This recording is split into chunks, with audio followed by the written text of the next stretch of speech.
আসসালামু আলাইকুম, স্বাগত জানাচ্ছি চিপ টিভি সংবাদে। সাথে আছি আমি রোকেয়া আক্তার। শুরুতেই শিরোনাম। স্বাধীনভাবে অডিট করলে ৮০% ব্যাংক দেউলিয়া হয়ে যাবে, মাহমুদুর রহমান। ভারতের বাংলাভাষী মুসলিমদের বাংলাদেশে পুশ ইনের অপচেষ্টা হচ্ছে, খেলাফত মজলিস। ইরানের সঙ্গে যুদ্ধ বন্ধে সহায়তার প্রস্তাব দিয়েছে চীন, ট্রাম্প। যেখানে খালি জায়গা পাওয়া যাবে সেখানেই খেলার মাঠ হবে, ক্রীড়া প্রতিমন্ত্রী। রিয়ালে বিরোধের নতুন আগুন, চতুর্থ পছন্দের স্ট্রাইকার, বিতর্কে মুখোমুখি এমবাপ্পে, আরবেলোয়া। এবং চলচ্চিত্রের কিছু লোককে মশা ও ফকিন্নি বললেন ওমর সানি। শুনছিলেন শিরোনাম, এবার বিস্তারিত। মাহমুদুর রহমান বলছেন, স্বাধীনভাবে অডিট করা হলে দেশের প্রায় ৮০% ব্যাংক দেউলিয়া হয়ে যেতে পারে। তিনি এই মন্তব্য করেন জাতীয় প্রেস ক্লাবে ২০২৬-২৭ অর্থ বছরের প্রাক বাজেট আলোচনা সভায়। তিনি আরও বলেন, আগের সরকারের সময় দুর্নীতির কারণে বড় বড় প্রকল্প নেওয়া হয়েছে, যার মধ্যে পদ্মা সেতুর রেললাইন প্রকল্পের কথাও উল্লেখ করেন তিনি। পাশাপাশি এলিভেটেড এক্সপ্রেসওয়ের কারণে গাজীপুরের ক্ষতির কথাও বলেন। বক্তব্যে তিনি বাজেটের মোট আকারের চেয়ে দুর্নীতি ও অর্থের লিকেজ কমানোর ওপর বেশি গুরুত্ব দেওয়ার আহ্বান জানান। বৈঠকে অর্থনীতির বর্তমান পরিস্থিতি, উচ্চ মুদ্রাস্ফীতি, রিজার্ভ সংকট এবং ব্যাংকিং খাতের অস্থিরতা নিয়েও আলোচনা করা হয়। ঈদুল আজহা উপলক্ষে সরকারি বেসরকারি চাকরিজীবীদের জন্য টানা ৭ দিনের ছুটির ঘোষণা করা হয়েছে। জনপ্রশাসন মন্ত্রণালয়ের প্রজ্ঞাপন অনুযায়ী ছুটি থাকবে ২৫ মে থেকে ৩১ মে পর্যন্ত। এর আগে ২৩ ও ২৪ মে অফিস খোলা থাকবে, ফলে ঈদের আগে শেষ কর্মদিবস হবে ২৪ মে। প্রজ্ঞাপনে বলা হয়েছে, সারা দেশের সরকারি, আধা সরকারি, স্বায়ত্তশাসিত এবং বেসরকারি অফিস এই সময় বন্ধ থাকবে। তবে জরুরি সেবা যেমন বিদ্যুৎ, পানি, গ্যাস ও ফায়ার সার্ভিস এই ছুটির আওতার বাহিরে থাকবে এবং স্বাভাবিকভাবে চালু থাকবে। ব্যাংকিং কার্যক্রম কিভাবে চলবে সে বিষয়ে বাংলাদেশ ব্যাংক আলাদা নির্দেশনা দেবে। আদালতে ছুটির বিষয়ে সুপ্রিম কোর্ট প্রয়োজনীয় সিদ্ধান্ত জানাবে। খেলাফত মজলিস অভিযোগ করেছে, ভারতের আসাম ও পশ্চিমবঙ্গ সীমান্ত দিয়ে বাংলাভাষী মুসলমানদের বাংলাদেশে পুশ ইন করার অপচেষ্টা চলছে। দলটির ভারতের এ ধরনের আচরণকে মানবাধিকার লঙ্ঘন ও আধিপত্যবাদী মনোভাব বলে উল্লেখ করে তীব্র নিন্দা জানিয়েছে। দলটির দাবি, সীমান্তে বিএসএফ বারবার বাংলাদেশি নাগরিক হত্যা করে আন্তর্জাতিক আইন লঙ্ঘন করেছে। ব্রাহ্মণবাড়িয়া ও লালমনিরহাট সীমান্তে সাম্প্রতিক হত্যাকাণ্ডের ঘটনায় ভারতীয় হাইকমিশনারকে তলব না করায় পররাষ্ট্র মন্ত্রণালয়ের ভূমিকাও হতাশা প্রকাশ করছে তারা। এছাড়া আইন শৃঙ্খলা পরিস্থিতির অবনতি, কোরবানির পশুর হাটে চাঁদাবাজি, বন্যা কবলিত এলাকায় টেকসই বাঁধ নির্মাণ ও খাল সংস্কারের দাবিও জানানো হয়েছে বৈঠক থেকে। সংবিধান সংস্কার, জুলাই গণহত্যার বিচার এবং শেখ হাসিনা সহ পলাতক দণ্ডপ্রাপ্তদের দেশে ফিরিয়ে এনে রায় কার্যকরের দাবিও তোলে খেলাফত মজলিস। সরকার একযোগে দেশের 10টি পাবলিক বিশ্ববিদ্যালয়ের নতুন ভাইস চ্যান্সেলর নিয়োগ দিয়েছে। বৃহস্পতিবার শিক্ষা মন্ত্রণালয়ের মাধ্যমিক ও উচ্চশিক্ষা বিভাগ থেকে এ সংক্রান্ত প্রজ্ঞাপন জারি করা হয়।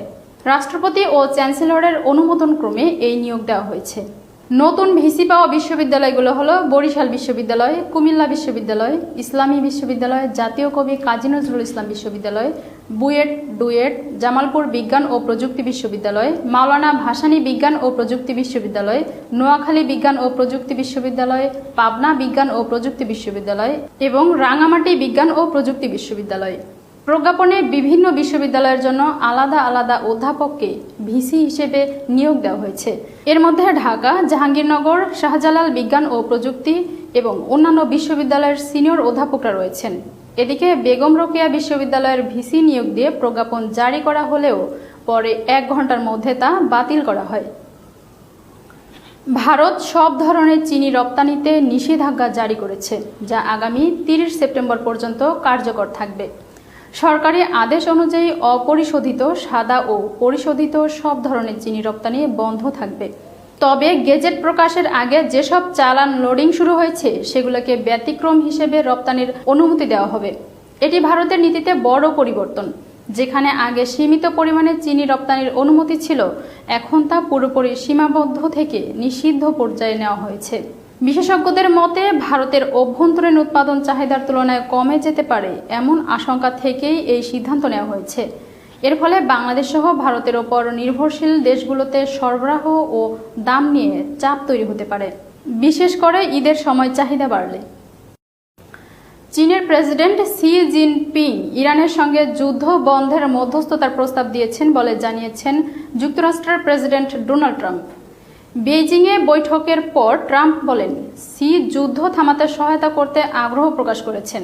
দুই নেতা হরমুজ প্রণালী খোলা রাখার বিষয়েও একমত হয়েছেন, কারণ বিশ্বের সব অংশের তেল ও এলএনজি এই পথ দিয়েই পরিবাহিত হয়। ট্রাম্প বলেন, চীন ওই পথ দিয়ে বিপুল পরিমাণ তেল আমদানি করে, তাই তারা চায় না প্রণালীতে সামরিক নিয়ন্ত্রণ বা টোল ব্যবস্থা তৈরি হোক। ট্রাম্প আরও দাবি করেন, শি তাকে আশ্বস্ত করেছেন যে চীন ইরানকে সামরিক সরঞ্জাম দেবে না, তবে ইরান তেল কেনা চালিয়ে যাবে বেইজিং থেকে। বৈঠকে তাইওয়ান ইস্যুতেও উত্তেজনার ইঙ্গিত দেন শি জিনপিং। তিনি সতর্ক করে বলেন, তাইওয়ান প্রশ্ন ঠিকভাবে সামলানো না গেলে চীন ও যুক্তরাষ্ট্র সরাসরি সংঘাতে জড়িয়ে পড়তে পারে। এদিকে ট্রাম্প জানান, চীন যুক্তরাষ্ট্র থেকে তেল, এলএনজি, সয়াবিন এবং 200টি বোয়িং 737 উড়োজাহাজ কেনার বিষয়ে সম্মত হয়েছে। নারায়ণগঞ্জের কোরবানির পশুর হাটে এবার নজর কেড়েছে দুটি বিরল অ্যালবিনো মহিষ, যাদের নাম দেওয়া হয়েছে সাবেক মার্কিন প্রেসিডেন্ট ডোনাল্ড ট্রাম্প এবং ইসরায়েলের প্রধানমন্ত্রী Benjamin Netanyahu. S cattle agro ফার্মের এই দুই মহিষের একটি তার সাদা সোনালী চুলের গঠন ও রাজকীয় ভঙ্গির কারণে ট্রাম্প নামে পরিচিতি পেয়েছে। অন্যটি আক্রমণাত্মক আচরণ ও বারবার লড়াই করার প্রবণতার কারণে নেতানিয়াহু নামে পরিচিতি পেয়েছে। খামার কর্তৃপক্ষ জানায়, নামগুলো আনুষ্ঠানিকভাবে দেওয়া হয়নি, তবে সামাজিক মাধ্যমে ছবি ও ভিডিও ছড়িয়ে পড়ার পর এগুলো জনপ্রিয় হয়ে উঠেছে। প্রতিদিন শত শত মানুষ দূর দূরান্ত থেকে মহিষ দুটি দেখতে খামারে ভিড় করছেন। গাইবান্ধার সুন্দরগঞ্জে পাগলা কুকুরের কামড়ে বাড়ছে লাশের মিছিল। জলাতঙ্কে আক্রান্ত হয়ে শারমিন সুলতানা নামে আরও এক গৃহবধূর মৃত্যু হয়েছে। এ নিয়ে গত কয়েকদিনে একই এলাকায় প্রাণ হারিয়েছে 5 জন।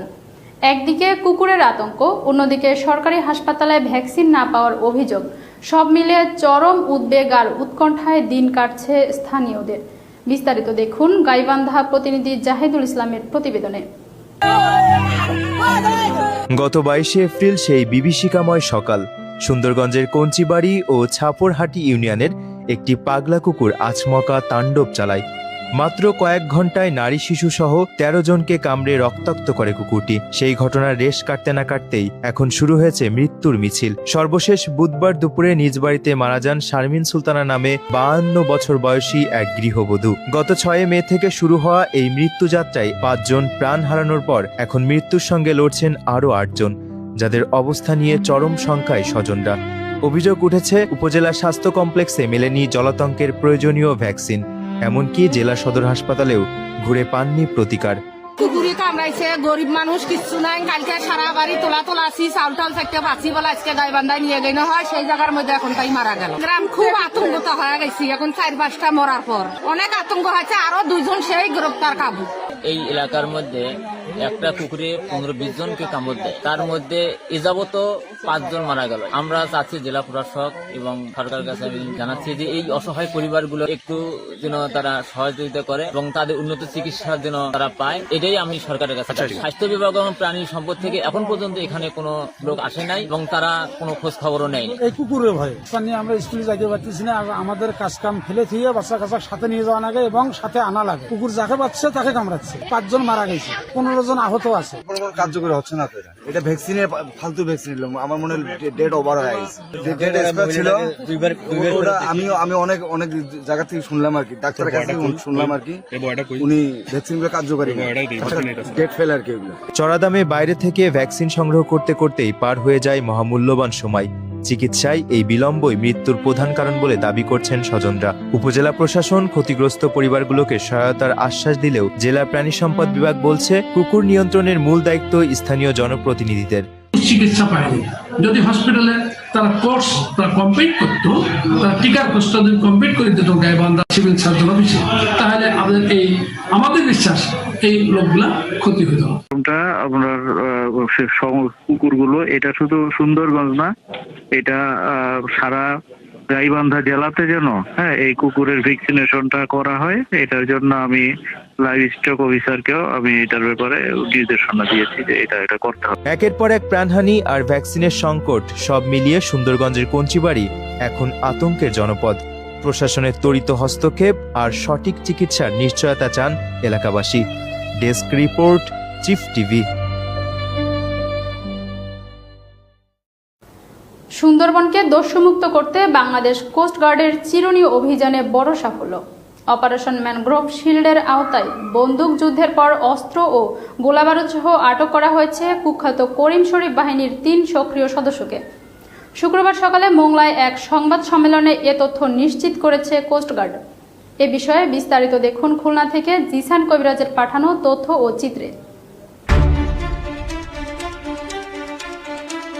সুন্দরবনের গহীন অরণ্যে দস্যু দমনে চলছে বিশেষ অভিযান। মাননীয় স্বরাষ্ট্রমন্ত্রীর সরাসরি নির্দেশনায় অপারেশন রিস্টোর পিস এবং অপারেশন ম্যানগ্রোভ শিল্ডের সাঁড়াশি অভিযানে কোণঠাসা হয়ে পড়েছে বনদস্যুরা। এরই ধারাবাহিকতায় গত বুধবার বিকেলে গোপন সংবাদের ভিত্তিতে বাগেরহাটের শরণখোলা রেঞ্জে শ্যালা নদীতে অভিযানে নামে কোস্টগার্ড, বেস মোংলা এবং স্টেশন কোকিলমনির একটি বিশেষ দল। শ্যালা নদীর মরা চানমিয়াখালী খাল সংলগ্ন এলাকায় অবস্থান করছিল কুখ্যাত ডাকাত করিম শরীফ বাহিনী। কোস্টগার্ডের উপস্থিতি টের পেয়ে গুলিবর্ষণ শুরু করে ডাকাত দলটি। আত্মরক্ষার্থে পাল্টা জবাব দেয় কোস্টগার্ডও। শুরু হয় 2 দিনব্যাপী রুদ্ধশ্বাস অভিযান ও বন্দুকযুদ্ধ। কোস্টগার্ডের তীব্র প্রতিরোধের মুখে টিকতে না পেরে পালানোর চেষ্টা করলে ধাওয়া দিয়ে 3 ডাকাতকে আটক করা হয়। আটককৃতদের কাছ থেকে জব্দ করা হয়েছে 3টি একনলা বন্দুক, একটি দেশীয় পিস্তল, 49টি রাউন্ড, তাজা কার্তুজ সহ বিপুল পরিমাণ ইয়ারগান, গোলা ও ওয়াকিটকি।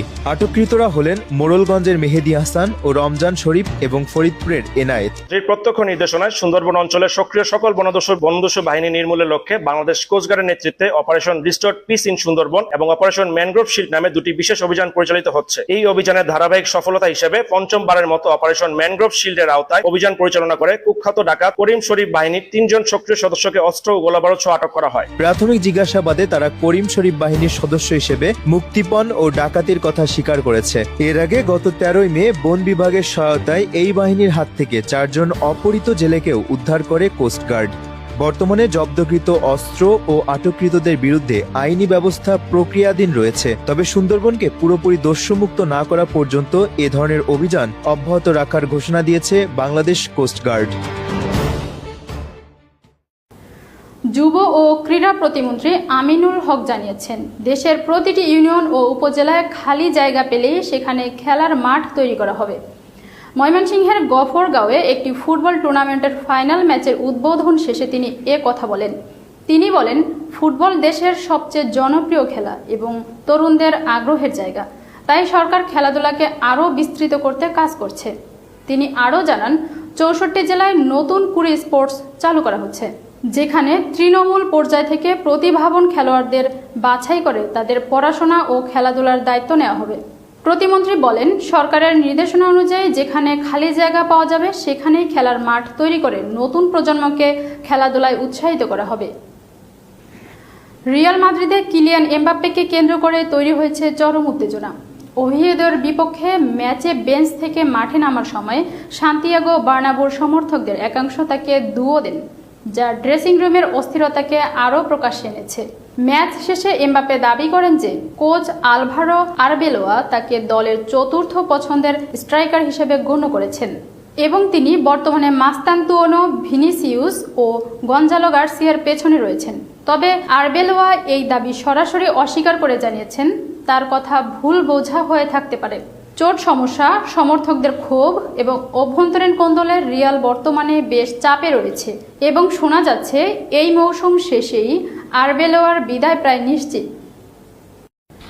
ঢালিউডের পরিচিত অভিনেতা ওমর সানি চলচ্চিত্র অঙ্গনের বর্তমান পরিস্থিতি এবং কিছু ব্যক্তির কর্মকাণ্ড নিয়ে সামাজিক যোগাযোগ মাধ্যমে তীব্র ক্ষোভ প্রকাশ করেছেন। সিনেমার পরিবেশ ও মান রক্ষায় প্রায় তাকে বিভিন্ন অসঙ্গতি নিয়ে সরব হতে দেখা যায়। তবে এবারের স্ট্যাটাসে তিনি সরাসরি কিছু মানুষকে আক্রমণ করে মন্তব্য করায় বিনোদন পাড়ায় ব্যাপক আলোচনা তৈরি হয়েছে। তিনি তার ফেসবুক পোস্টে লিখেছেন, চলচ্চিত্রে কিছু মশা জন্মেছে, এদের পরিচয় ফকিন্নি। এই মশা ভনভন করে আর আপনারা প্রচার করেন, এটা মানায়? যদিও তিনি কারো নাম উল্লেখ করেননি। তবে তার ইঙ্গিতপূর্ণ মন্তব্য ঘিরে সামাজিক মাধ্যমে নানা আয়োজন শুরু হয়েছে। অনেকেই ধারণা করছেন সাম্প্রতিক কিছু চলচ্চিত্র সংশ্লিষ্ট বিতর্কের প্রেক্ষাপটেই তিনি এই মন্তব্য করেছেন। তার এই পোস্টের পর নেটিজেনরা বিভিন্ন প্রতিক্রিয়া জানাচ্ছেন। কেউ তার বক্তব্যকে সমর্থন করছেন, আবার কেউ এটিকে অতিরিক্ত কঠোর মন্তব্য হিসেবে দেখছেন।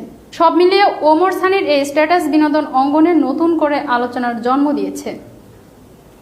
পরবর্তী সংবাদ দেখার আমন্ত্রণ জানিয়ে শেষ করছি এখনকার চিপ টিভি সংবাদ। এতক্ষণ সাথে থাকার জন্য ধন্যবাদ। দেশ বিদেশের সব গুরুত্বপূর্ণ খবর সবার আগে পেতে চোখ রাখুন আমাদের ওয়েব পোর্টালে। এছাড়া ফলো করুন চিপ টিভির অফিসিয়াল ফেসবুক পেজ এবং ইউটিউব চ্যানেল।